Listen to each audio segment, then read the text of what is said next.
Qui dit messe, dit vin.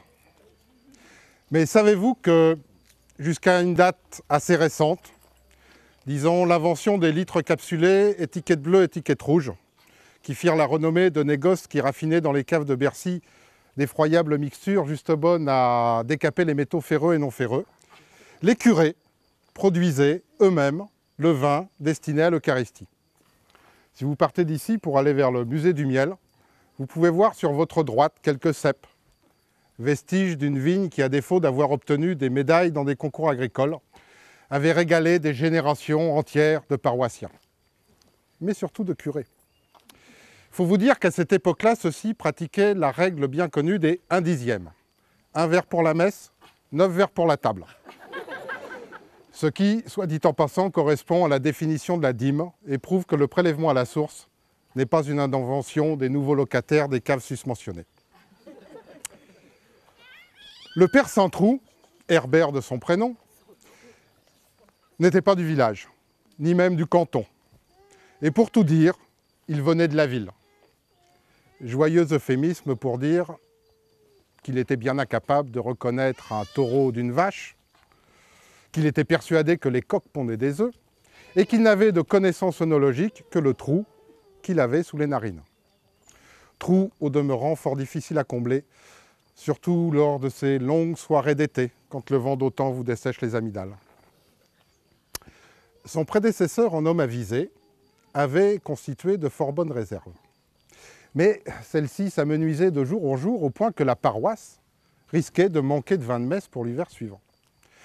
Et notre bon père avait beau s'agiter dans sa vigne, taillant par-ci, coupant par-là, il se sentait bien incapable de produire quoi que ce soit de consommable à partir de toutes ces belles grappes.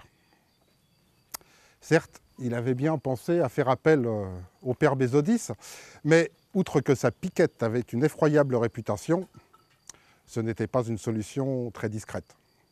Puis aller faire quelque chose de discret dans un village gascon. Et son honneur, sa réputation, que dis-je, son sacerdoce était en jeu. S'il pensa faire appel à ses supérieurs, non pas ceux du diocèse, ni même de l'évêché, non, beaucoup plus haut. Certainement plus efficace et de toute façon beaucoup plus discret. En ces temps-là, la Vierge de Gramont était un peu mieux entretenue que maintenant et une armée de paroissiennes entretenait avec patience sa peinture polychrome. Aussi lui arrivait de faire des miracles.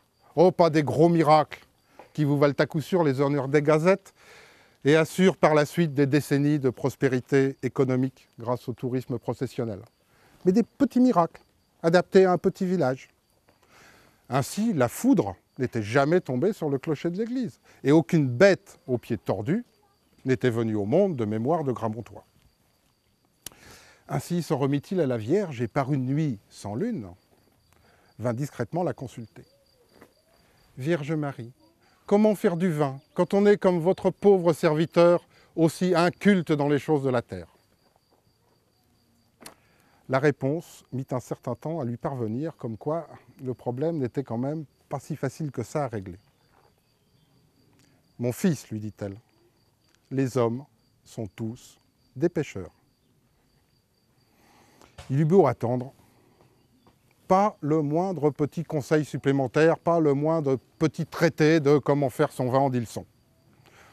Aussi, il rentra à l'église pour essayer de déchiffrer les paroles de Marie. Il pria, pria, jusqu'au petit matin, et au premier chant du coq, l'illumination lui vint. Mais ses bandes dessinées, bien sûr, il ne jurait jamais, c'est un curé.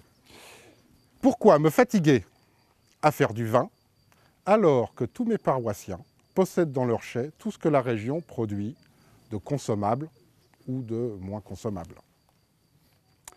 Dès le dimanche suivant, une large barrique était installée au coin du transept, comme il y en a une là-bas. Et les paroissiens qui venaient en confession se voyaient condamnés à de bien curieuses pénitences en absolution de leurs péchés.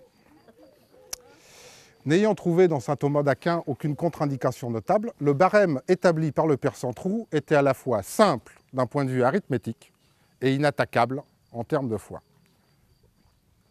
Pour l'acédie, qui est comme chacun sait Il y en a qui n'ont pas... Ça fait longtemps qu'ils n'ont pas lu les évangiles. Hein. La paresse intellectuelle, 1 litre de vin rouge. Pour l'orgueil, 2 litres de vin rouge. Pour la gourmandise, 3 litres de vin rouge. Pour la luxure, 4 litres de vin rouge. Pour l'avarice, 5 litres de vin rouge. Pour la colère, 6 litres de vin rouge. Et pour l'envie, 7 litres de vin rouge. Quand par hasard, 2 péchés étaient commis de façon concomitante, ce qui ne manque pas d'arriver, car tous les gourmands se vautrent dans la luxure, la pénitence était la somme des 2 péchés individuels. Selon ses propres calculs, la barrique serait largement pleine avant l'automne. Certes, quelques paroissiennes avaient bien renâclé au début contre cette nouvelle forme d'absolution, mais il faut dire que Finot, les alternatives qu'il proposait étaient pour le moins dissuasives. Pour rien du tout, 30 Notre Père. Pour une broutille, 45 Je vous salue Marie. Sans parler des ascèses, des génuflexions, dès qu'il s'agissait de choses sérieuses. Aussi, chacun y allait de sa bouteille. Certes de façon fort discrète, mais le tonneau se remplissait lorsqu'il tapotait du bout de ses souliers les larges douves en châtaignier. Le son mat qu'elle produisait lui indiquait qu'il y aurait du vin pour l'hiver suivant. Il n'y connaissait pas grand-chose en matière d'œnologie, vous avez bien compris. Tout au plus, il savait qu'il faut attendre pour que le vin se fasse. Aussi, à l'automne, il porta la barrique au chai comme si elle venait de sa propre récolte. Et il attendit, jusqu'à ce que la dernière goutte des réserves épuisées, il se mit à mettre en Perse cette fameuse barrique. Bien lui en prit qu'il fût seul. La barrique était pleine d'eau.